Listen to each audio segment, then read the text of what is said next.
Dieu nous a donné un nouveau jour, voilà pourquoi nous sommes là pour un nouveau numéro, mais aussi avec un nouveau sujet. Fidèles téléspectateurs, bonsoir et bienvenue à votre magazine socio-chrétien Menuram. Ce soir, comme je le disais, nous sommes là pour un nouveau sujet, mais je ne vais pas l'exploiter seul. Je suis avec l'apôtre Eric du Sabbat Moutoudingoy. Il est pasteur responsable de l'église ministère du Jubilé Rehoboth Church. C'est avec lui que ce soir, nous allons en pharmacologie, nous parlons de la notice. Apôtre Eric du Sabbat, bonsoir.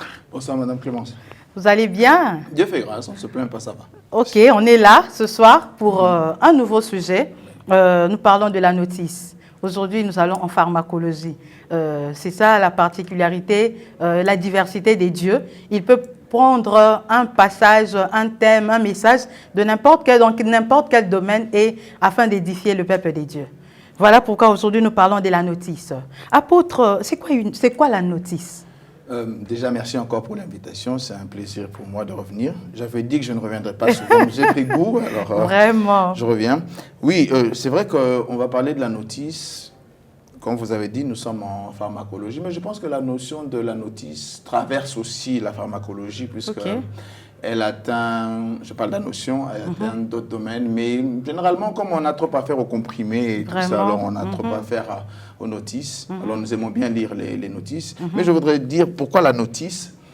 Je crois que dans tout ce que nous avons, de par la logique, même la Bible dit que la nature devrait nous enseigner. Donc si on va du point de vue de la nature, la notice, c'est un, je vais juste dans la définition directement, c'est un document, généralement format papier. La taille est parfois variable, mais c'est un document qui contient des indications et des contre-indications concernant l'utilisation d'un produit et qu'il est nécessaire, si pas important, de toujours lire avant d'utiliser un produit. Alors, j'ai été inspiré de parler un peu de la notice, puisque je crois que dans la vie de tous les jours, dans notre vie de tous les jours, nous avons besoin de lire la notice, parce que tout ce que nous avons, tout ce que Dieu fait, contient une notice. Bon, moi, je parlais de la pharmacologie. Vous avez dit que c'est même dans d'autres domaines. Donc, on peut aussi, je vois aussi quand on achète un appareil, il y a un document, je crois, ça aussi, c'est la notice. C'est la notice. Ailleurs, on l'appelle mode d'emploi. On peut l'appeler mode d'emploi, d'autres peuvent parler d'un abrégé, mais c'est toujours une notice. Apôtre, que contient une notice? Oui, je l'ai dit tout à l'heure, la notice contient des indications et des contre-indications. C'est-à-dire la notice contient la manière d'utiliser un produit. Comment il faut l'utiliser, que faire, que ne pas faire, où faire et où ne pas faire. Que faire, que ne pas faire. Donc, à quoi nous sert cette notice et quelle est son importance dans la vie d'une personne? Oh, mais je crois que la notion de la notice est très importante parce que c'est elle qui contient les informations nécessaires. Déjà, la notice contient les informations du produit. Et elle contient aussi la façon d'utiliser. Parce que lorsqu'on achète le produit, c'est pour un usage. Et le fabricant nous dit déjà dans la notice comment utiliser un produit que vous n'avez pas fabriqué, que vous n'avez pas créé, mais que vous voulez utiliser. Et lui qui l'a fait vous donne des informations nécessaires. Pourquoi? Parce qu'il a dû éprouver son invention. Il a dû le tester. Il sait dans quelles conditions ça marche, dans quelles conditions ça ne marche pas. Et pour vous éviter soit un désagrément ou une utilisation optimale, il vous donne des informations nécessaires dans la notice. Donc la notice nous aide à mieux nous informer sur le produit que nous voulons utiliser. Tout à fait. Apôtre, d'où provient la notice et de qui pouvons-nous l'avoir? Je l'ai dit dans mon propos de tout à l'heure, la notice nous vient du fabricant, du manufacturier, du concepteur. Ok. Et on trouve généralement la notice accompagnée du produit. Le produit ne vient jamais seul, il est toujours accompagné d'une notice. Soit c'est dans un carton pour un flacon de médicaments, ça peut être dans la boîte à gants pour une voiture, ça peut être juste à côté d'un appareil quand il s'agit d'une télévision ou bien d'une radio. Là, on trouve toujours la notice à côté du produit. Apôtre, Menu Ram, c'est une émission socio-chrétienne qui, par différents domaines de la vie, puise un sujet afin d'édifier le peuple de Dieu, mais on s'appuie toujours par un passage biblique. Et ce soir, quel est le passage biblique qui appuie la notice? Le sujet que vous nous avez apporté. C'est un passage que j'aime beaucoup. C'est Genèse chapitre 25. Je vais le lire pour vous et pour tous nos téléspectateurs. Ok. Genèse chapitre 25, je prendrai le verset 1er jusqu'au verset 23e. La Bible dit, « Mais Rebecca ne lui donnait pas d'enfant. Alors Isaac supplia le Seigneur en faveur de sa femme. Le Seigneur écouta sa prière et Rebecca devint enceinte. Elle attendait des jumeaux. Or, les enfants se donnaient des coups dans les ventres de leur mère. Elle s'écria, « S'il en est ainsi, à quoi bon être enceinte ?» Elle alla consulter le Seigneur. Le Seigneur lui dit, « Il y a 2 nations dans ton ventre, 2 peuples distincts naîtront de toi. L'un sera plus fort que l'autre, l'aîné servira le plus jeune. » Apôtre, je vous ai bien suivi en tout cas, mais j'attendais écouter le mot notice dans le passage, mais je n'ai pas entendu. Je ne sais pas pourquoi parler de prendre ce passage en parlant de la notice, alors que le mot notice n'est pas repris dans le passage. Ok. Je vais vous remettre dans le contexte pour que vous compreniez pourquoi on parle de la notice. Okay. Il s'agit d'Isaac, qui est fils d'Abraham. Okay. Et Isaac épouse Rebecca. Rebecca ne lui donne pas d'enfant. Isaac va implorer Dieu afin que sa femme puisse concevoir. Et Dieu exauce la prière d'Isaac. Ce qui est déjà étrange ici, c'est Rebecca qui est stérile, mais c'est Isaac qui prie. Vraiment. Je ne sais pas pourquoi ce n'est pas Rebecca qui a prié, mais ça, ce n'est pas vraiment l'objet de l'émission. Et quand elle tombe enceinte, elle a ce qu'elle voulait. Okay. Les enfants commencent à se battre. Les enfants donnaient des coups. Et elle dit, s'il en est ainsi, pourquoi je suis tombée enceinte? Elle va consulter Dieu et le Seigneur va lui dire, je ne sais pas par quelle voie elle a consulté Dieu, par des oracles, par des prophètes. Parce qu'elle ne priait pas. Je ne sais pas comment elle a fait. Mais le Seigneur lui dira que 2 nations se battent dans tes entrailles. Le plus grand va assujettir, le plus petit va assujettir le plus grand. Alors, où se trouve la notice dans tout ceci? La notice se trouve dans l'utilisation de la grossesse. Permettez-moi l'expression. Rebecca tombe enceinte, mais elle ne sait pas, elle est enceinte de quoi. Vous voyez? Elle tombe enceinte, mais elle ne sait pas exactement de quoi elle est enceinte. Au point qu'elle se dise même, s'il en est ainsi, pourquoi je suis tombée enceinte? C'est à croire qu'elle n'a pas lu la notice de la grossesse. Au fait, elle est tombée enceinte, mais sans savoir qu'est-ce qu'elle avait exactement. Elle n'a pas lu la notice. Mais heureusement pour elle qu'elle se ressaisit. Elle dit, bon, j'ai commencé à utiliser un produit sans trop savoir comment l'utiliser. Donc, son produit, là, c'est la grossesse. C'est la grossesse. Je vais donc retourner auprès du fabricant, de celui qui a fait que je tombe enceinte. C'est pour ça qu'elle est retournée vers Dieu et pas vers Isaac. Parce qu'elle sait qu'Isaac, par lui-même, ne lui a pas donné d'enfant. C'est par la prière que l'enfant est venu. Elle sait donc que Dieu y est pour beaucoup. Et quand elle retourne vers Dieu, Dieu va maintenant lui présenter la notice de la grossesse. Dieu va lui dire, tiens, au fait, tu n'attends pas des enfants, mais tu attends des nations. C'est un détail qu'elle n'avait pas. Elle pensait juste avoir des enfants. Dieu lui dit, non, toi, tu n'as pas des enfants, tu as des nations. Et les nations que tu as, il y a une nation qui est plus grande et une autre qui est plus petite, de par leur ordre d'arrivée. Mais dans leur utilisation, celui qui vient après sera plus grand que le premier. Et là, en repartant ce jour-là, elle n'aura plus à se plaindre de quoi que ce soit quand elle aura mal au ventre, parce qu'elle aura lu la notice et elle aura compris comment ça marche. 2 nations se battent dans son sein. Exactement. Pasteur, apôtre, quand est-ce que nous pouvons lire la notice? La notice, c'est généralement à lire avant l'utilisation d'un produit. C'est ce qui est conseillé. Sinon, on va faire les choses comme les Congolais. Vous savez, les Congolais, nous connaissons tout. Mais aussi comment l'utiliser. Nous, on peut lire, mais sans savoir l'utiliser. Mais justement, le Congolais, que certains Congolais m'excusent, c'est une façon de parler. Quand je dis les Congolais, je ne dis pas les 200 millions. C'est des manières en général. C'est une façon de parler. Quelqu'un peut retirer une télévision d'un carton, et aller directement placarder et se mettre à utiliser. Dire, c'est quand il est coincé quelque part, est-ce que papier n'a pas quitté Natanga? Pourquoi ne pas lire au préalable? Vous savez, il y a une histoire dans la Bible qui m'intéresse beaucoup, c'est dans Juge 13. C'est l'histoire des parents de Samson. La maman de Samson était au champ en train de travailler. Et un ange lui apparaît. Elle lui dit, tu es stérile, tu n'as jamais eu d'enfant, mais tu auras un enfant, il sera naziréen et tout ça. Manoah, qui est le père, revient, il était absent. Et sa femme lui raconte l'histoire. Voilà, un homme de Dieu est venu et il m'a dit ça et ça. Le père de Samson va faire une prière qui pour moi est le modèle que nous devons tous suivre. Il a lu la notice, il dit ceci à Dieu. Il dit, Seigneur, que l'homme que tu as envoyé revienne pour nous dire comment nous devons gérer l'enfant. Vous voyez? Là, il demandait la notice. Il veut lire la notice avant l'utilisation du produit. Il dit à Dieu que l'homme de Dieu revienne pour nous dire comment nous devons nous comporter avec l'enfant. Donc, il a voulu avoir le mode d'emploi, connaître les indications et les contre-indications. Nous, c'est la notice ou soit le mode d'emploi. C'est comme vous venez de dire, c'est quand on est bloqué et quelque part on dit non, nous papiers, on va comment gagner. On ne demande pas avant de l'utilisation, on utilise d'abord. Ou soit même quand on abîme, on détruit le produit, c'est alors qu'on se dit non, je dois d'abord recourir à la notice. Or, aujourd'hui, nous comprenons que la notice doit être lue ou bien avant l'utilisation du produit. Tout à fait. Et je voudrais m'étendre un peu dans le domaine des enfants de Dieu, dans tous les domaines. C'est pareil pour tout ce que nous avons dans la vie. Le travail, le voyage, le mariage. Nous avons l'impression que peu de gens... Même pour le ministère. Pour tout. Nous avons l'impression que peu de personnes reçoivent de Dieu des choses en ayant les bonnes informations sur l'utilisation de la chose. Vous voyez, quand une femme demande un enfant, c'est tout ce qu'elle demande à Dieu, un enfant. Mais elle n'a jamais demandé un masque de grossesse. Elle n'a jamais demandé des nausées.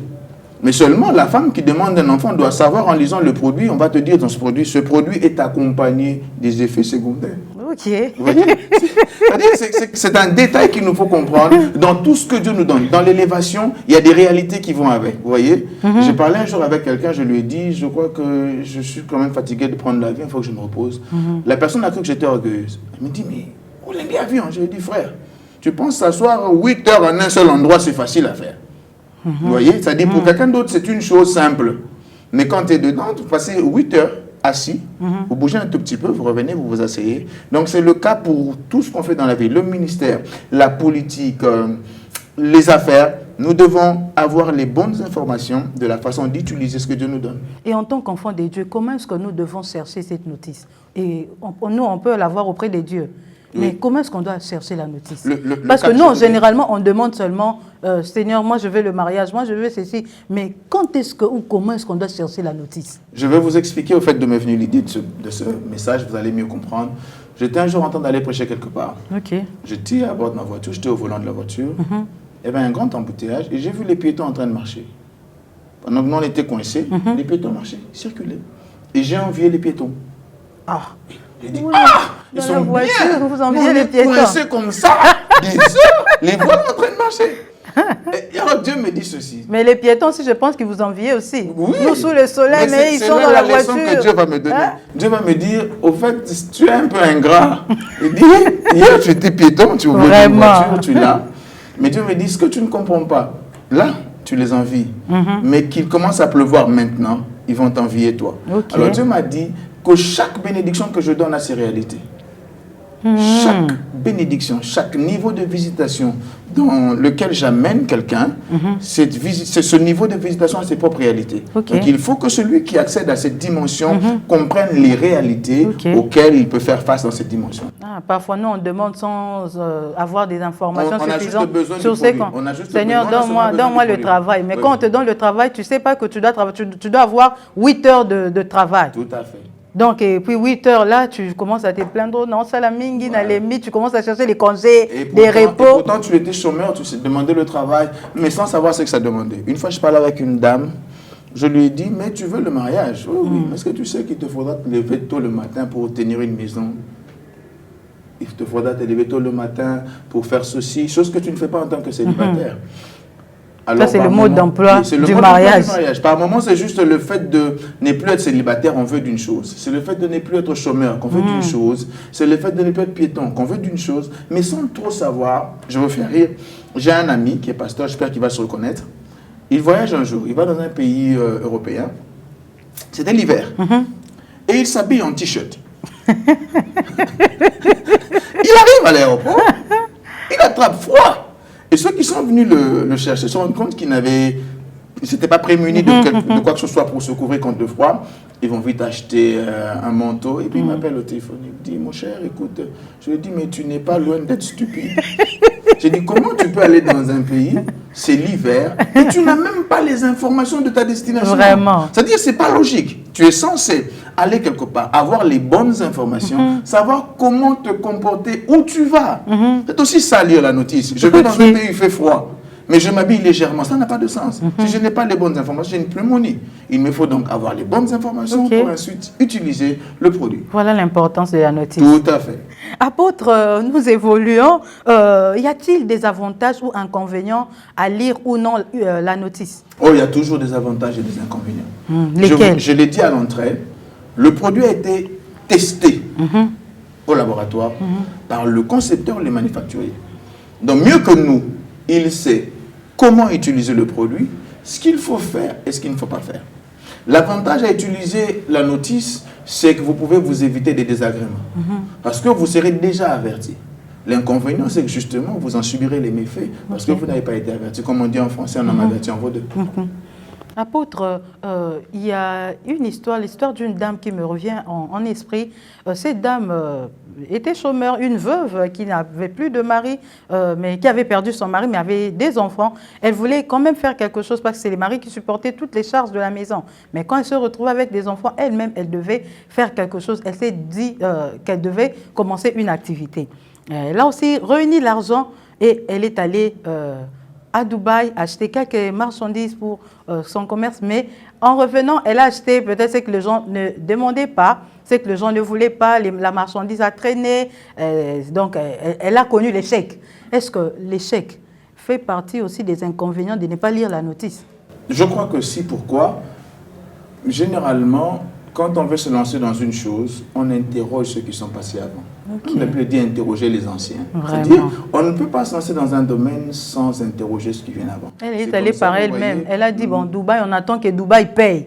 Donc, elle est allée. Elle n'a même pas demandé au client, qu'est-ce que vous voulez? Elle n'a pas demandé comment, qu'est-ce qu'on vend là-bas. Et puis, elle a échoué. C'est la conséquence. C'est comme ça que dans la vie, on a des mentors, on a des coachs, on a des parrains, on a des gens à nos côtés qui nous accompagnent dans un domaine qui nous est étranger, dans un domaine qui est compliqué, puisqu'ils y sont passés avant nous, ils ont donc les infos qu'on n'a pas. On ne peut pas se lancer dans les affaires sans pour autant questionner ceux qui sont allés avant. Donc la notice ne doit pas seulement être un papier, mais aussi l'expérience d'une personne peut te servir de la notice. Tout à fait, parce que cette personne vous aide. Il y a des choses à faire et à ne pas faire. Elle est passée par là. Elle sait vous dire, en telle période, n'achète pas ça.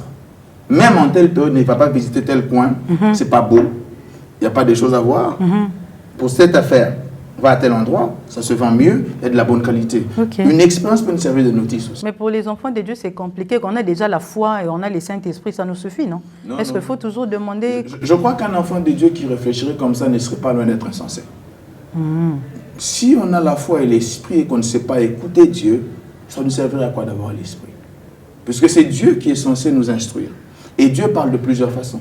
Par un individu, Dieu peut me parler. Par un ami, il peut parler. Par une émission à la télévision, il peut parler. Si nous pensons que Dieu ne parle que par une voix audible qui descend d'en haut, alors on est très loin d'avoir compris comment Dieu parle. Et ça, pour moi, un homme de Dieu, un enfant de Dieu qui réfléchit comme ça est plutôt un insensé qu'un homme sage. En tout cas, nous devons changer notre manière de voir et de comprendre les choses. Apôtre, pouvez-vous nous donner deux exemples différents dans la Bible de personnes qui ont respecté ou non la notice et qui ont vu les résultats dans leur vie?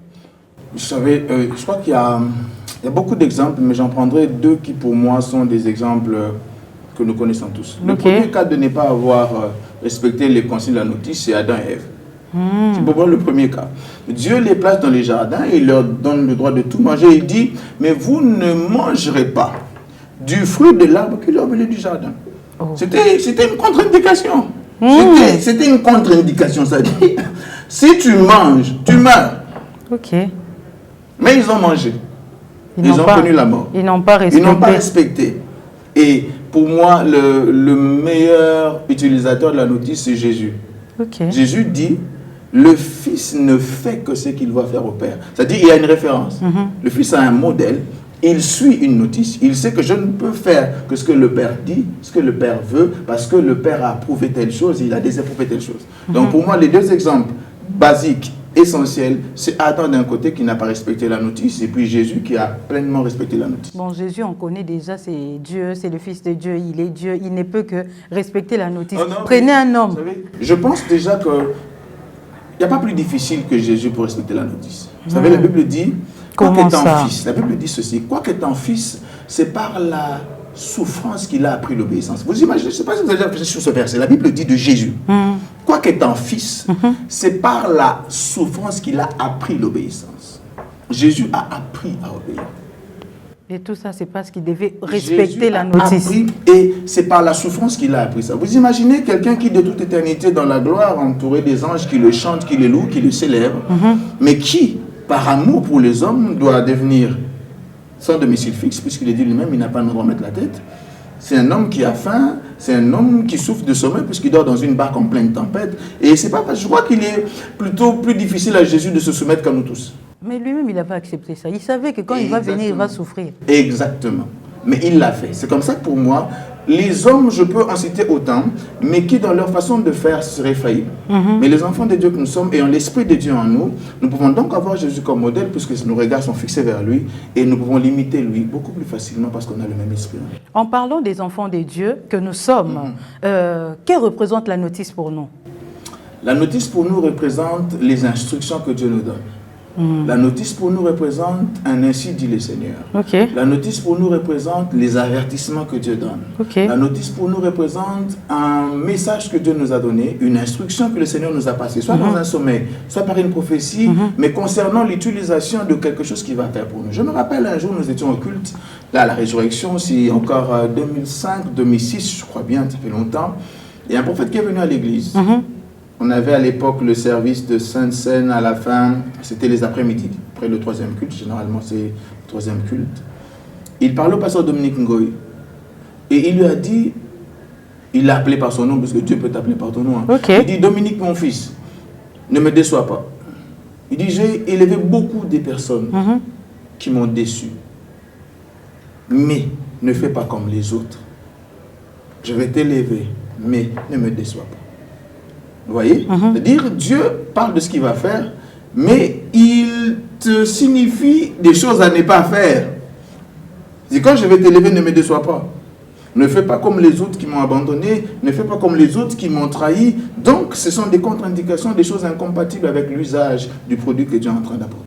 Ok, apôtre, vous avez donné l'exemple du pasteur Dominique. Je pense que là, il avait déjà, c'était pas au début de son ministère. Non, l'église avait plus de 10 ans, 15 ans à peu près, 14-15 ans. Voilà maintenant là où ma question intervient. Quand est-ce qu'on peut avoir la notice? Est-ce au début, peut-être dans le cas du ministère, est-ce qu'au début, ou même dans notre parcours, à chaque étape de notre vie, on peut aussi avoir, Dieu peut nous envoyer la notice?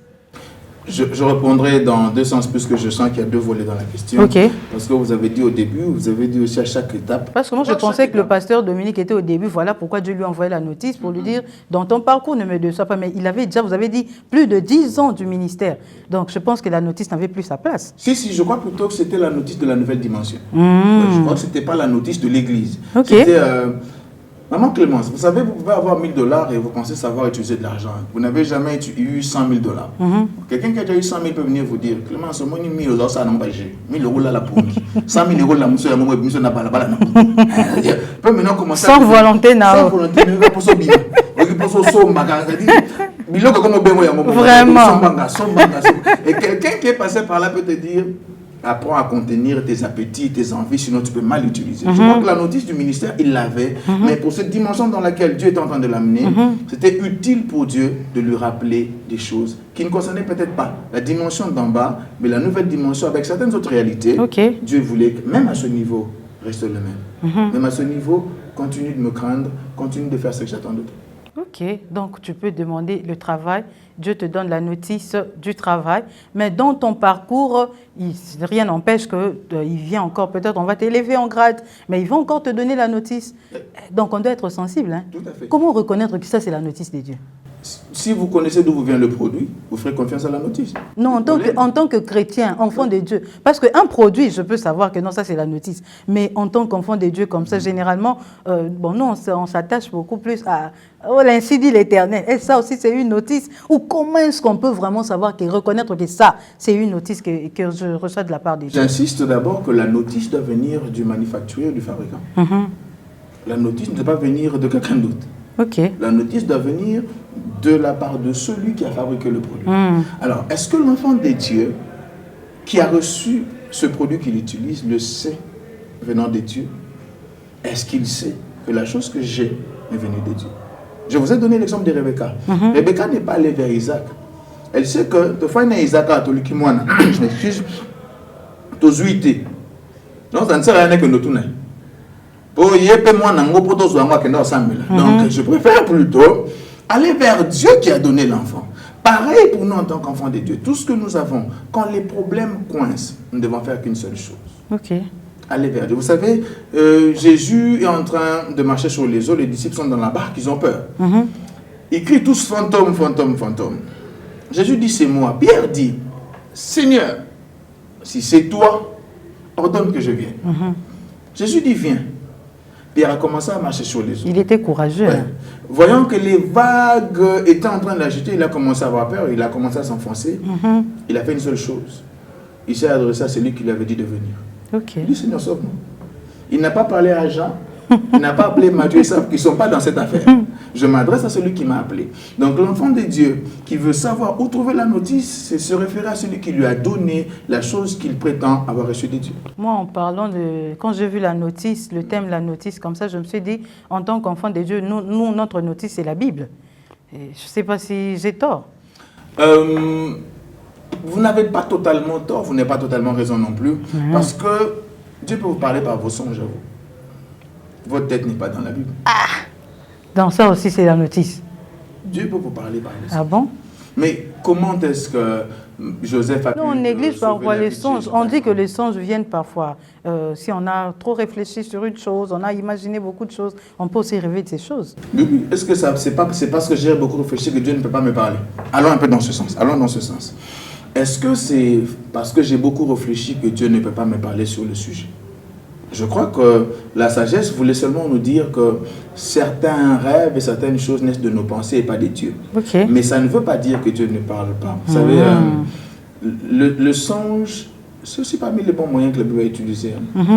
Dieu parle tantôt d'une façon, tantôt d'une autre. Moi, on n'y prend pas garde. Il parle aussi par les songes. La Bible cite nommément les songes. Que Dieu parle par la douleur aussi, il parle, par les songes aussi, il parle. Donc je pense que en dehors de la Bible, Dieu peut nous parler par une prophétie, qui n'est pas une parole écrite. Et une parole, c'est quelque chose d'oral. Dieu peut nous parler par une conversation. Vous savez l'histoire de Gédéon qui devait délivrer Israël de la main des Madians. Il a entendu deux Madianites parler entre eux. Mais il a su dedans qu'il y avait une instruction du Seigneur. Donc la Bible, oui. Mais Dieu a plusieurs canaux, plusieurs voies par lesquelles il passe pour nous parler. Si nous ne les connaissons pas, nous risquons de passer à côté. Vous savez, il y a cette histoire de la notice. C'est l'histoire d'Esther. Moi, ça m'a toujours fait rire. On prévoit de tuer les enfants d'Israël, les Juifs. Et Mardochée vient voir Esther pour lui demander d'aller rencontrer le roi. Esther dit, mais écoute, il ne m'a pas appelé depuis un bon bout de temps et tu connais les principes d'ici. Si j'y vais sans qu'il me convoque, il va me tuer. Alors, Mardochée va lui dire quelque chose. Il dit, ne pense pas que c'est parce que tu es dans le palais que cela ne va pas t'arriver. Si toi, tu ne fais rien, les secours viendraient d'ailleurs. Il dit maintenant ceci. Qui sait si c'est pour de temps comme ceci que tu es dans le palais? Donc Esther n'avait pas non plus la notice. Qui sait si c'est pour des temps comme ceci que tu es là? La notice l'a rattrapé. La notice l'a rattrapé. Et ça, je le dis à tous ceux qui sont au placé, qui sont là où ils sont. Ne pensez pas que vous y êtes par vous-même. Parce que vous avez beaucoup étudié, même parce que vous êtes chef de l'État. Ne pensez pas que vous y êtes parvenu parce que vous avez des relations ou parce qu'il y a un passé politique XY. c'est principalement parce que Dieu a un plan et il veut le faire par les personnes qu'il a aussi élevées en dignité. Ok, apôtre, merci. Ça, c'était quand même un message, Oui, c'était une prophétie. C'était une révélation pour tout un chacun d'entre nous, pour que nous comprenions que partout où Dieu nous place, c'est pour un but. Donc même sur le plateau des Ménurables, Tout nous ne à sommes fait. pas là pour Non, rien. non, nous ne sommes pas là pour rien. Nous ne sommes pas Ni là par pour- nous-mêmes. Non, non, c'est faux. C'est Dieu qui crée les temps et les circonstances. Apôtre, on a déjà parlé de comment on doit utiliser la notice. Et en conclusion, parce que nous sommes déjà arrivés vers la fin, en conclusion, qu'est-ce qu'on doit retenir de la notice? Ce qu'on devrait retenir de la notice, c'est que chaque fois que nous avons quelque chose venant de Dieu, nous devons toujours rester attachés à Dieu Ok. afin de savoir comment marcher avec lui, marcher dans la bénédiction qu'il nous donne, marcher dans la dimension dans laquelle il nous veut, Ok. et que Dieu soit le seul référent, celui vers lequel on se tournerait à n'importe quel moment et dans chaque dimension. Parce que chaque dimension de notre vie avec Dieu a ses propres réalités. Ok. Il y a donc des instructions pour chaque niveau. Il y a donc des réalités que l'on n'a pas connues à un certain niveau, que l'on connaîtra dans un autre niveau. Et pour ça, on a besoin de Dieu. Et pour le niveau qui suivra, on a toujours besoin de Dieu. Il y a des protocoles pour chaque niveau. Ok. Il y a des protocoles, il y a des réalités pour chaque niveau. Il nous faut donc nous attacher à Dieu pour qu'ainsi nous puissions connaître ce qu'on appelle la loi de la dépendance à la source. Vous voyez, les animaux ont été tirés de la terre et ils vivent sur la terre. Et c'est là leur milieu de prédilection, c'est là qu'ils ont leur force. Ok. Vous les mettez dans l'eau, ils n'ont pas de force. Les poissons vivent dans l'eau, ils ont été tirés de l'eau. Là-dedans, ils sont puissants. Vous les mettez sur la terre, ils sont plus puissants. Donc, le fait de lire la notice nous garde aussi dépendants à la source. Ok. Voilà. À notre source qui est Dieu. Tout à fait. Merci beaucoup, apôtre. C'était un plaisir de vous recevoir ce soir sur les plateaux des Ménurables. Vous avez déjà pris goût, je pense que vous reviendrez encore. Volontiers, sans me faire inviter. Sans me faire inviter Merci, j'attendais ça de votre part. Merci beaucoup. Fidèles téléspectateurs, nous sommes arrivés à la fin de votre magazine socio-chrétien Ménurables. Ce soir, nous avons parlé de la notice. Je n'étais pas seule sur ces plateaux. J'étais avec l'apôtre Eric Dussaba Moutoulingoy. Il est le pasteur responsable de l'église ministère du Jubilé Rehoboth Church. C'est avec lui que ce soir, nous avons parlé de ce thème qui vous a édifié, qui vous a béni.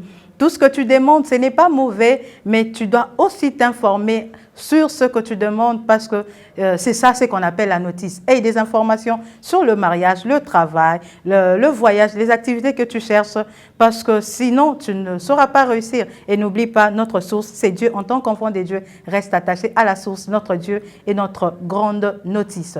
Quant à moi, je vous retrouve très prochainement sur la même chaîne, à la même heure, avec le même plaisir. Mais laissez-moi dire un grand merci à mon équipe technique. Je vois mon réalisateur, Aris Diassilois, mais aussi Rodrigue Bidika pour ce grand travail abattu. Restez branchés sur C'est Possible Télévision, la chaîne qui a la capacité d'échanger votre futur.